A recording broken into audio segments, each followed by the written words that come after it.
ইসরায়েলের সঙ্গে মিলে ইরানে আক্রমণ করার পরিকল্পনা করছেন কিনা জানতে চাইলে যুক্তরাষ্ট্রের প্রেসিডেন্ট ডোনাল্ড ট্রাম্প বলেছিলেন, আমি এমনটা করতে পারি আবার নাও করতে পারি, কেউ জানে না আমি কি করব। তিনি বিশ্বকে বিশ্বাস করতে বাধ্য করেছিলেন তিনি 2 সপ্তাহের যুদ্ধবিরতি মেনে নিয়েছেন যাতে ইরান আবার আলোচনায় ফিরতে পারে, অথচ এর পরেই তিনি ইরানে বোমা হামলা চালান। এতে করে ট্রাম্প সম্পর্কে যে বিষয়টি অনুমান করা যায় তা হচ্ছে তিনি অনির্ভরযোগ্য। তিনি যে কোনো সময় তার মত বদলান, নিজের কথাই অস্বীকার করেন আর কোনো কাজেই ধারাবাহিক নন। তার এই খামখেয়ালিপনা শুধু অভ্যাস না, বরং একটা নিয়ম বা নীতি বানিয়ে ফেলেছেন।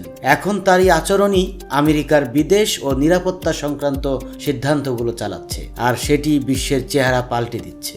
রাষ্ট্রবিজ্ঞানীরা একে আখ্যা দিয়েছেন পাগল তত্ত্ব হিসেবে, যেখানে একজন বিশ্ব নেতা তার প্রতিপক্ষকে বোঝাতে চান তিনি তার মেজাজ মর্জি অনুযায়ী যে কোনো কিছু করতে পারেন। এতে করে প্রতিপক্ষ ভয় পেয়ে ছাড় দিতে পারে।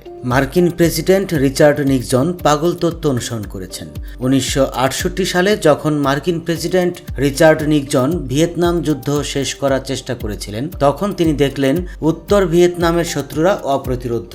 একসময় নিক্সন তার জাতীয় নিরাপত্তা উপদেষ্টা হেনরি কিসিঞ্জারকে বলেছিলেন, তোমার উচিত উত্তর ভিয়েতনামী আলোচকদের বলা যে নিক্সন একজন বদ্ধ উন্মাদ, কেউ জানে না সে কি করবে, তাই উচিত হবে দ্রুত একটা চুক্তিতে আসা, তার না হলে অবস্থা আরো খারাপ হয়ে যাবে, বলেন নটরডেম ইউনিভার্সিটির আন্তর্জাতিক সম্পর্ক বিভাগের অধ্যাপক মাইকেল ডেশ। এই কৌশলকেই পাগল তত্ত্ব বলে। এই তত্ত্বের আরেকটি হলো যে প্রতিপক্ষ মোহ বা হুমকিতে কাত হয় না। ভ্লাদিমির পুতিন ট্রাম্পের মোহ ও হুমকির কোনোটিতেই ভ্রুক্ষেপ করেন না বলেই মনে হয়। বৃহস্পতিবার এক ফোনালাপের পর ট্রাম্প বলেন তিনি হতাশ, কারণ পুতিন ইউক্রেনের বিরুদ্ধে যুদ্ধ বন্ধ করতে রাজি হননি। আগামী দিনগুলোয় ট্রাম্পের এই অনিশ্চয়তা নীতি হয়তো শত্রুদের উপর কাজ নাও করতে পারে, তবে মিত্রদের মধ্যে যেসব পরিবর্তন এসেছে সেগুলো টিকবে কিনা তা এখনো পরিষ্কার নয়।